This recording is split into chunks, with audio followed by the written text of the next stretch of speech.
How quickly can your company accelerate? Are you continually delivering results in your highest priority business outcomes? Dan Coughlin, Accelerate Your Business. My speaking style is very much a teaching style. I try to give people very practical ideas that they can use right away, the very next day at their work. Maintain daily enthusiasm. Maintain daily enthusiasm. This is the hardest one of all.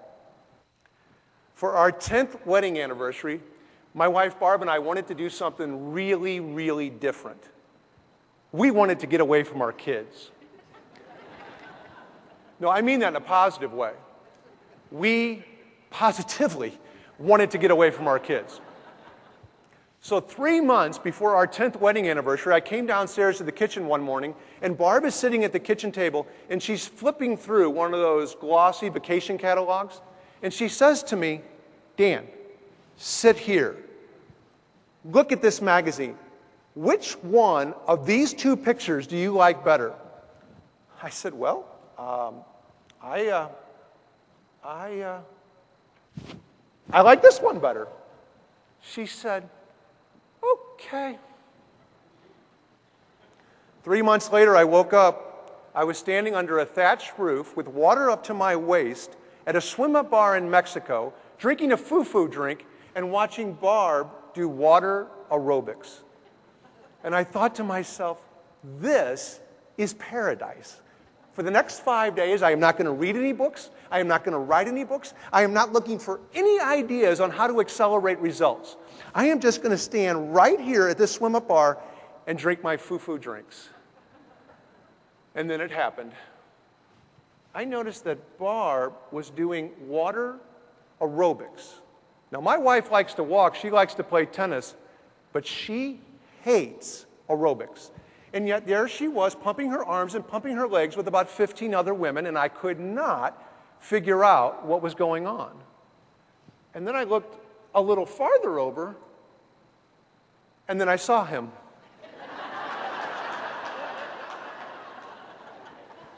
Tall, dark, and handsome. His name was Caesar. And Caesar was the instructor of the aerobics class. And whatever Caesar did, these 15 women did. The next day, we were playing water volleyball with a bunch of little kids, some young adults, some older adults, and we're having a great time. And I look over, and with a whistle around his neck, the coach is Caesar. The next night, we're at the hotel restaurant, and after dinner, everybody was up and dancing with their partners. We were having a great time, and I look up, and dressed in a tuxedo up on the platform, the MC is Caesar. And it finally dawned on me what was happening. The reason we were all having so much fun is because he was having so much fun. The next day, after Barb got her picture taken with Caesar, I interviewed him. And I said, Caesar, how many years have you been working at this resort? He said, 2 years. I said, how many weeks vacation do you get every year? He said, 2 weeks. I said, how many days a week do you work here? He said, 5 days. So that means by the time that Barb and I got to Mexico, Caesar had already been on the job 500 days. But he had the enthusiasm of somebody who was on the job for the very first time. So I said to him, Caesar, how do you maintain your enthusiasm every day? He said, well, when people come down here, they really want to have a good time, and it's my goal to do my very best to make sure that happens. And then it dawned on me. This is another key to accelerating business results. We have to have the same level of enthusiasm on day number 500 and year number 5 and year number 25 that we had on day 1. I'm a big fan of Dale Carnegie. I've read the Dale Carnegie books. I have listened to the Dale Carnegie tapes. I have taken the Dale Carnegie courses. I really like Dale Carnegie. There's one thing that Dale Carnegie said that I really, really disagree with. Dale Carnegie said, to be enthusiastic, act enthusiastic. I really disagree with that. I think if we go around acting enthusiastic when we're really not, we're going to come across as a fake. We're going to come across as not being genuine.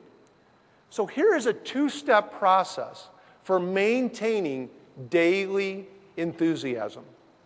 Step one is identify why you do what you do for a living. What is your purpose besides the paycheck? Every person in this room right now could be doing 100 other jobs. Why is it that you do what you do? Remember that passion comes from purpose, not the other way around. Continually raise my bar. I don't know if you folks have ever noticed this, but here's something I've noticed in the last 12 years.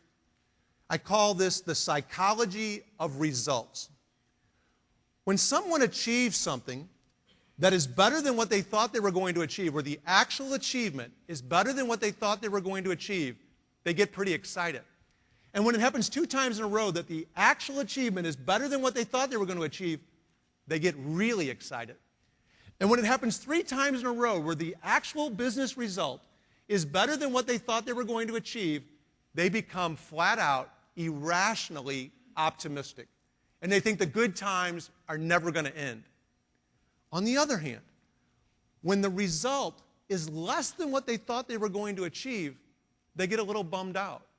And when it happens 2 times in a row where the actual result is less than the expected result, they get really bummed out. And when it happens 3 times in a row where the actual result is less than what they thought they were going to achieve, they become flat out, irrationally pessimistic. And they think the bad times are never going to end and it's never going to turn around. If you bought a dot-com stock in January of 1997, in January of 1998, that dot-com stock performed better than people thought it was going to perform, and people got excited. And in January of 1999, it performed again better than people thought it was going to, and people got really excited. And then in January of 2000, it performed better than people thought it was going to a third time, and people became irrationally optimistic until the dot-com bubble burst in March of 2000, and then people wondered if they'd ever get their money back. If a person bought a home in June of 2003, in June of 2004, the value of that home went up and people got excited. And then in June of 2005, it went up again and people got more excited. In June of 2006, it went up again and people thought their homes were going to somehow pay for every dream that they ever had. Until the value of the home started to drop in 2007, and then people wondered if they'd ever get their money back. What I'm encouraging you folks to do is to be passionate about achieving results, but stay logical in analyzing results. What I'm talking about right here happens inside businesses as well. Steve was a results-driven executive. And the reason I know Steve was a results-driven executive is because the very first time I met him, he said to me, Dan, I am a results-driven executive. And I said, well, that's good, Steve, because the job of an executive is to improve results in a sustainable way. Steve then told me 4 more times in the next 45 minutes that he was a results-driven executive. So I finally said to him, I said, Steve, what do you mean by a results-driven executive? He said, well, at the beginning of every quarter, we set a goal. And at the end of the quarter, if we achieve or exceed the goal, then we have a celebration. And if we don't achieve the goal, then I lay people off to get the point across that we have to achieve our goals. I said, Steve, how much money are you leaving on the table using that approach? He said, I'm not leaving any money on the table. What are you talking about? I said, well, how much time and energy are your employees wasting worrying and being anxious about achieving the results that they could actually be using to improve the results? Steve said, I've heard it's pretty nerve-wracking to work for me, but hey, that's business. I said, Steve, you're only answering 2 questions. There's 5 more questions to answer. He said, what are you talking about? I said, all you're answering is, what was the goal and what did we achieve? But there's 5 more questions. What was the goal? What did we achieve? What did we do to try to achieve the goal? What worked well and why did it work well? What did not work well and why did it not work well? What lessons have we learned or relearned? And what are we going to do the same and what are we going to do differently going forward? Steve looked at me and he said, Dan, I don't want to run my business looking in the rearview mirror all the time. I said, Steve, I don't want you to either. But if all you do is answer those first two questions, then all you're going to do is the same thing that you've always done. Schedule thinking and non-thinking time. Tom was the vice president of operations of about a $500 million business unit. I was working with Tom as an executive coach. Tom and I got along very, very well. One day he said to me, Dan, I have a problem. I said, Tom, what is it? He said, my boss thinks that I'm not very strategic. He thinks I'm not very creative. I said, it's okay, Tom. I have seen this situation many, many times in the past. Here is what I suggest you do. Tom picked up a pen. He said, this is going to be important. I'm going to want to write this down. I said, Tom, here's what I suggest you do. On your weekly calendar, I suggest that you block out 1 hour a week to think. 1 hour a week where you get away from your boss and your customers and your employees and your suppliers and your family and your dog, and you go somewhere where no one knows you. You take out a blank sheet of paper, and at the top of the sheet of paper you write down one business outcome that you want to improve or one issue that you want to resolve. Take that outcome or that issue and turn it into an open-ended question. Not a yes or no question, but an open-ended question. Take 35 minutes and answer that question from a variety of perspectives. Your perspective, your boss's perspective, your employee's perspective, your customer's perspective, your competitor's perspective. Come up with as many ideas as you can for 35 minutes. At the end of 35 minutes, take the next 10 minutes, look at all of your ideas, combine ideas together to make even better ideas. At the end of 45 minutes, take your best idea, put together an action plan over the next 15 minutes, and then go back into your regular work week. I said, I think if you will do that, you can have a tremendous impact on all the other hours in your work week. Tom looked at me, he put his pen down, and he said to me, Dan, that is the dumbest idea that I have ever heard. He said, if I go off to La La Land to think, people are going to make fun of me. He said, you don't understand. People don't pay me to sit around and think. People pay me to get things done. I said, Tom, I do understand. People don't pay you to get things done. People pay you to improve results. If you'll take 1 hour a week to really think, I think you can have a tremendous impact on your results. He said, fine, I'll try it. 3 weeks went by and I saw Tom again. I said, Tom, how's it going? He said, well, I just want to let you know I tried your thinking idea. I said, yeah, how did it go? He said, I just want to let you know I wasted 3 hours that I could have been getting a lot of stuff done. I said, Tom, hang in there.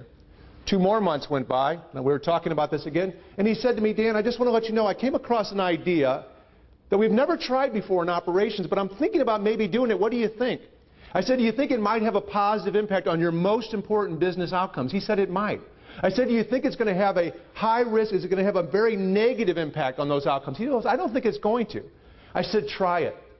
About 4 more months went by, and we were talking about this again. And he said, Dan, I just want to let you know I now schedule an hour a week to think. And everybody on my team schedules an hour a week to think. He said, I just have one problem with you. I said, what is it? He said, why didn't you tell me to do this when we first met? I did not have a very good answer. So I don't want to make that mistake twice. I encourage you folks, everybody in this room, regardless of the size of your organization or your title within the company or the organization, I encourage you to schedule on your calendar 1 hour a week to think. 1 hour a week where you get away from your boss, your employees, your suppliers, your customers, your family and your dog, and you go somewhere where nobody knows you. Take out a blank sheet of paper. At the top of the sheet of paper, write down one outcome you want to improve or one issue you want to resolve. Turn it into an open-ended question. For 35 minutes, write down as many ideas as you can from a variety of perspectives.